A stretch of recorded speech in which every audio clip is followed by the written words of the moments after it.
Hello everyone, Radhe Radhe. आज हम सुनेंगे फाल्गुन मास के कृष्ण पक्ष में पड़ने वाली एकादशी विजया एकादशी की कहानी। कहानी सुनने से पहले हाथ में थोड़े से हम तिल ले लेंगे, पुष्प ले लेंगे और कहानी सुनना शुरू करेंगे। धर्मराज युधिष्ठिर बोले, हे जनार्दन, फाल्गुन मास के कृष्ण पक्ष की एकादशी का क्या नाम है तथा उसकी विधि क्या है, सो सब कृपा पूर्वक कहिए। श्री भगवान बोले कि हे राजन, फाल्गुन मास की कृष्ण पक्ष की एकादशी का नाम विजया एकादशी है। इसके व्रत के प्रभाव से मनुष्य को विजय प्राप्त होती है। यह सब व्रतों से उत्तम व्रत है। इस विजया एकादशी के महात्म्य के श्रवण व पठन से समस्त पाप नाश को प्राप्त हो जाते हैं।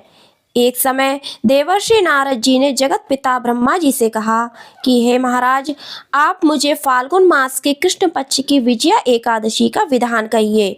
ब्रह्मा जी कहने लगे कि हे नारद, विजया एकादशी का व्रत पुराने तथा नए पापों को नाश करने वाला है। इस विजया एकादशी की विधि मैंने आज तक किसी से भी नहीं कही। यह समस्त मनुष्यों को विजय प्रदान करती है। त्रेता युग में मर्यादा पुरुषोत्तम श्री राम जी को जब 14 वर्ष का वनवास हो गया, तब वे श्री लक्ष्मण जी तथा सीता जी सहित पंचवटी में निवास करने लगे। वहां पर दुष्ट रावण ने जब सीता जी का हरण किया, तब इस समाचार से श्री रामचंद्र जी तथा लक्ष्मण जी अत्यंत व्याकुल हुए और सीता जी की खोज में चल दिए। घूमते घूमते जब वे मरणासन्न जटायु के पास पहुँचे, तो जटायु उन्हें सीता जी का वृत्तांत सुनाकर स्वर्गलोक चला गया। कुछ आगे जाकर उनकी सुग्रीव से मित्रता हुई और बाली का वध हुआ। हनुमान जी ने लंका में जाकर सीता जी का पता लगाया और उनसे श्री रामचंद्र जी एवं सुग्रीव की मित्रता का वर्णन किया।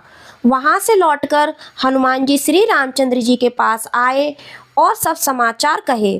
श्री रामचंद्र जी ने वानर सेना सहित सुग्रीव की सम्मति से लंका को प्रस्थान किया। जब श्री रामचंद्र जी समुद्र के किनारे पहुँचे, तब उन्होंने मगरमच्छ आदि से युक्त उस अगाध समुद्र को देखकर लक्ष्मण से कहा कि इस समुद्र को हम किस प्रकार पार कर सकेंगे। श्री लक्ष्मण जी कहने लगे, हे पुराण पुरुषोत्तम, आप आदि पुरुष हैं, सब कुछ जानते हैं। यहाँ से आधा योजन दूर पर कुमारी द्वीप में वकदालभ्य नाम के मुनि रहते हैं। उन्होंने अनेकों ब्रह्मा देखे हैं। आप उनके पास जाकर इसका उपाय पूछिए। लक्ष्मण जी के इस प्रकार के वचन सुनकर श्री रामचंद्र जी वकदालभ्य ऋषि के पास गए और उनको प्रणाम करके बैठ गए। मुनि ने भी उनको मनुष्य रूप धारण किए हुए पुराण पुरुषोत्तम समझकर उनसे पूछा कि हे राम, आपका आना कैसे हुआ। रामचंद्र जी कहने लगे, हे ऋषि, मैं अपनी समस्त सेना सहित यहाँ आया हूँ और राक्षसों को जीतने के लिए लंका जा रहा हूँ। आप कृपा करके समुद्र पार करने का कोई उपाय बताइए। मैं इसी कारण आपके पास आया हूँ। वकदालभ्य ऋषि बोले, हे राम, फाल्गुन मास की कृष्ण पक्ष की एकादशी का व्रत करने से निश्चय ही आपकी विजय होगी। साथ ही समुद्र भी अवश्य पार कर लेंगे। इस व्रत की विधि यह है कि दशमी के दिन स्वर्ण, चांदी, तांबा या मिट्टी का एक घड़ा बनावें। उस घड़े को जल से भरकर तथा पंच पल्लव रख वेदिका पर स्थापित करें। उस घड़े के नीचे सतनजा और ऊपर जौ रखें। उस पर श्री नारायण भगवान की स्वर्ण की मूर्ति स्थापित करें। एकादशी के दिन स्नान आदि से निवृत्त होकर धूप, दीप, नैवेद्य, नारियल आदि से भगवान का पूजन करें। तत्पश्चात घोड़े के सामने बैठकर दिन व्यतीत करें और रात्रि को भी उसी प्रकार बैठे रहकर जागरण करें। द्वादशी के दिन नित्य नियम से निवृत्त होकर उस घड़े को ब्राह्मण को दे देवें। हे राम, यदि तुम भी इस व्रत को सेनापतियों सहित करोगे तो तुम्हारी विजय अवश्य होगी।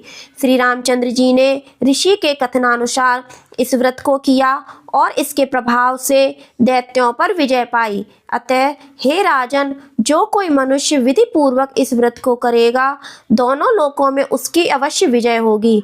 श्री ब्रह्मा जी ने नारद जी से कहा था, हे पुत्र, जो कोई इस व्रत के महात्म्य को पढ़ता या सुनता है, उसको वाजपेय यज्ञ का फल मिलता है। तो फ्रेंड्स, आपको हमारी कहानी कैसी लगी कमेंट करके जरूर बताइएगा। विजया एकादशी की पूजा विधि का वीडियो ऑलरेडी मैंने चैनल पर अपलोड किया है, है, लिंक आपको डिस्क्रिप्शन बॉक्स में मिल जाएगा। आपको हमारी कहानी अच्छी लगी हो तो वीडियो को लाइक करिएगा और ज़्यादा से ज़्यादा अपने फैमिली एंड फ्रेंड्स में शेयर करिएगा। चैनल को सब्सक्राइब करिएगा, बेल आइकन को प्रेस करिएगा। मिलते हैं फिर किसी नई वीडियो के साथ में, तब तक के लिए राधे राधे।